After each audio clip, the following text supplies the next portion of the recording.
a Vina, como grupo, como movimento, teve muita inteligência de escolher um tema que é urgente na humanidade. Porque nós não cuidamos da terra, aconteceu aquilo que aconteceu no Japão, porque nós não cuidamos das nossas montanhas, aconteceu o que ocorreu nas cidades cariocas, Petrópolis, Nova Friburgo.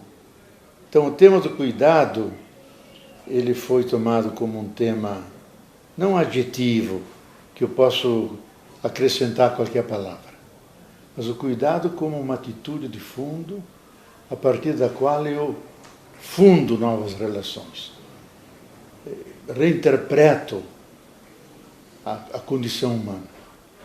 E o ser humano, com o cuidado, estende a mão para entrelaçar-se com outras mãos. E essa atitude se opõe a toda atitude moderna, que vem desde o século XV, XVI, que é conquistar o mundo, colonizar, submeter, é a mão fechada. Escravizou os africanos, dominou a Ásia, é o projeto da conquista. E, de fato, conquistamos o mundo todo, 83% do mundo é ocupado pelo ser humano e ocupado de uma forma devastadora. Contra a mão fechada, nós temos a mão estendida. Contra a conquista, nós temos o cuidado de sarar as feridas passadas e evitar feridas futuras. Então, eu acho que a nova civilização que vai surgir dessa grande crise que estamos vivendo terá como uma das suas pilastras, ao lado de outras, o cuidado. Cuidar cada um de si mesmo, cuidar do outro, cuidar da natureza, cuidar da terra como um todo, cuidar do nosso espírito, cuidar da relação com o todo. E ao lado a sustentabilidade, que é um ato racional. Temos só esses recursos, o planeta é pequeno, velho, recursos escassos, temos que saber dividi-los bem para nós, seres humanos, e para toda a comunidade de vida. Porque as plantas, os animais também precisam da biosfera. E temos que fazer uma sustentabilidade com cuidado, para que todos tenham o suficiente. Eu acho que o tema é de extraordinária atualidade. Foram escolhidas pessoas de muitas culturas, indígenas, negros, de vários tipos de formação, que trouxeram excelentes experiências e reflexões já amadurecidas. Então eu acho que é um seminário de grande linha, e ele promete continuar e ajudar a preparar o Rio +20, onde a humanidade vai se reunir novamente para redefinir que rumo vamos ter. E o rumo tem que ser na linha da sustentabilidade, da linha do cuidado.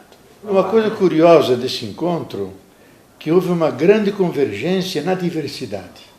Falavam Quechua, falavam um Mapuche, falavam um Maia, falavam acadêmico, falava pessoas ligadas à empresa, outros à filosofia. Então, muitas perspectivas, mas o foco era o mesmo. Então, não houve divergências, houve complementariedades. Pequena tensão entre deveres e direitos, o que vem antes. Eu acho que as duas vêm juntas. Nós temos um dever para com a terra, ela nos dá tudo e nós temos o dever de devolver algo. E ela tem direitos que têm que ser respeitados. E nós, seres humanos, temos direitos de existir, de não sermos marginalizados. Então, as duas coisas que criaram uma pequena tensão, mas foram logo entendidas como complementares. De resto, foi uma extraordinária, eu até diria, surpreendente convergência, e o ponto essencial que eu temia que não alcançássemos era entender o cuidado como um adjetivo. Manter o velho sistema, vamos produzir poluindo o ar, mas fazer os produtos com cuidado, para que sejam bem feitos, mas a poluição continua. Vamos ter boas frutas, vamos cuidar para que sejam bonitas, mas com muito agrotóxico. Então, esse cuidado nós não queremos, porque ele continua desequilibrando a terra. Agora, o cuidado aqui é uma relação nova com a terra. É um gesto amoroso com a terra. É a carícia essencial com as coisas. E essa relação nós temos que aprender, porque ou nós cuidamos, ou nós vamos ao encontro do pior. Porque a terra chegou a um ponto em que ela entrou num processo de caos. O caos ele tem uma dimensão destrutiva. Vulcões se abrem, tsunamis acontecem, secas, inundações. Ela mostra que ela está perdendo o seu centro. Depois esse caos muda, encontra um novo nível, se equilibra de novo, e a Terra então continua. Mas nessa passagem, muitos poderão ser sacrificados. Inclusive milhares e milhares de pessoas, biodiversidade, paisagens podem ser destruídas, ilhas podem desaparecer. Então, o cuidado é um paradigma novo, isto é uma relação nova com a Terra. A Terra tem sua lógica, os vulcões se abrem, as placas tectônicas se movimentam, isso é da lógica da Terra. Agora, o ser humano deve saber que não pode fazer uma usina nuclear junto ao mar, que não deve construir casas junto a montanhas que vão deslizar. Então, o cuidado nos aconselharia a evitar essas coisas. Como descuidamos disso tudo, aconteceram as desgraças.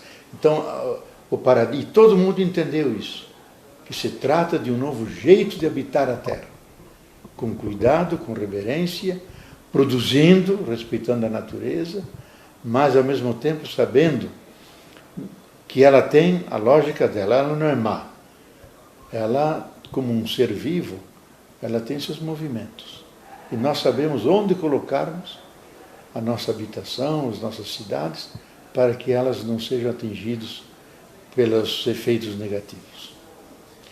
Olha, eu parto da tese, que é uma tese que tem tradição desde o século II, quando esse tema surgiu. Que o cuidado, ele pertence à essência do ser humano. Então não é uma coisa que eu ensino. A criança sabe que ela não pode meter os dedos na tomada. Sabe que ela não pode atravessar a rua quando tem carros passando. Sabe que deve arrumar a sacola dela. Então o cuidado está dentro de nós. Porque se a gente não cuida, a gente pode cair e se machucar, pode ser atropelado, pode até morrer. Então o cuidado não é uma coisa que eu ensino, é uma coisa que eu desentranho, que eu evoco, que eu desperto no outro. Agora, ocorre que a nossa cultura é a cultura da conquista, da dominação, e ela jogou uma montanha de cinza sobre o cuidado. Ele está dentro de nós, mas ele está escondido, amortecido. Ele aparece toda hora, porque a pessoa sabe, quando dirige, precisa tomar cuidado. Quando atravessa a rua, preciso olhar de todos os lados. Preciso cuidar da minha saúde, do meu colesterol, dos meus óculos, da minha camisa. Então, tudo aquilo que eu amo, eu cuido. E tudo aquilo que eu cuido, eu amo. Isso é da natureza das coisas. Só que agora esse cuidado ficou tão urgente que se a gente, de forma não consciente, isso significa, o cuidado é natural, agora ele tem que ser um projeto. Eu tenho que conscientemente me propor cuidar de tudo. Das florestas, do lixo, da água, da Amazônia, do ar. Porque se eu não cuidar, a Terra não poderá preparar o caminho dos dinossauros. Não é impossível que a espécie humana, por falta de cuidado, desapareça. Nós construímos uma máquina de morte, armas químicas, nucleares e biológicas, que podem destruir por 25 formas diferentes toda a espécie humana, sem restar um ser humano. Já está montado isso. Então, nós não podemos brincar, temos que cuidar. Que se o ser humano não cuida, como nunca antes da história, ele se colocava isso, porque não havia esse risco. Agora chegou o risco. Então, vem a responsabilidade, vem o sentimento da medida, quanto que eu posso desmatar e, ao mesmo tempo, preservar as condições para que a vida se reproduza, seja uma vida saudável, mas não só para nós, para todos os seres vivos, e especialmente para os nossos filhos e netos. Porque eu tenho medo que daqui a 20 anos os nossos netos e filhos olhem para trás e nos amaldiçoem. Diz, vocês sabiam que a terra ia ser contaminada, que os ares iam ser poluídos, as águas envenenadas. Vocês sabiam e nada fizeram. Veja que ar que temos que respirar. Veja que chão temos que pisar. Veja que comidas quimicalizadas, transgênicas temos que comer. Vocês foram os culpados. Então nós não queremos ser amaldiçoados pelos filhos e netos, que são aqueles que nós mais amamos e mais queremos. Eu acho que capitalismo e cuidado são frontalmente opostas. Porque qual é a ideia do capitalismo? Quanto que eu posso ganhar? E ele implica a dominação da natureza. Explorar a natureza, o solo, o subsolo, o ar, as minas, tirar o máximo da terra. E não olhar as externalidades, isto é, as consequências. A poluição do ar, envenenar os níveis freáticos, acabar com a biodiversidade. Isso não entra na contabilidade das empresas. Isso acontece. Agora, essas externalidades, esses efeitos negativos, o preço que nós estamos pagando pela dominação da Terra é tão grande que o ser humano se assustou.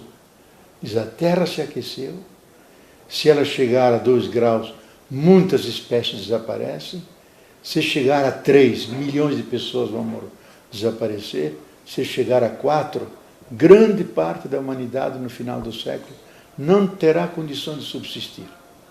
Então, capitalismo como exploração da natureza, sem medida, sem justiça, sem autocontrole, ele não tem cuidado.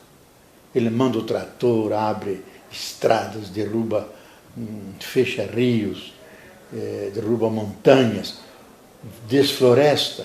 Hoje já não pode, tem que fazer as análises não só do impacto ambiental, de quais são os efeitos que vai ter para a atmosfera, para a saúde, para as águas que vou tomar. E aí entra o capitalismo, ele perde a sua voracidade. Ele é como um lobo, não adianta limar os dentes para tirar a ferocidade do lobo. O lobo, na sua natureza, é feroz. Então, ele tem que mudar o capitalismo. E ele tem que mudar descobrindo uma forma nova de produzir, que nós temos que produzir, porque temos que comer, temos que morar. Mas produzindo de tal maneira que respeite os ritmos da natureza, respeite o ecossistema, o que ele pode dar. Uma coisa é a Amazônia, outra coisa é os Pampas, outra coisa é o Cerrado. Cada ecossistema tem possibilidades, tem limites. Dentro disso pode produzir. E atendendo a população que está aí, também as plantas e os animais. Tem que fazer esse cálculo. E aí entra o cuidado. E aí ele muda de ser capitalismo. Diz, é um modo de produção humano sustentável, respeitador da natureza, é um empreendedorismo diferente do que aquele irresponsável que vem já há 300 anos. Essa é uma discussão inicial. Ela não começa e acaba aqui. Ela deslanchou um processo e nós vamos usar todos os meios de comunicação, que é a internet, que é o Twitter, que é os blogs, todos os meios multitudinários, para podermos divulgar essa ideia, conquistar mais pessoas.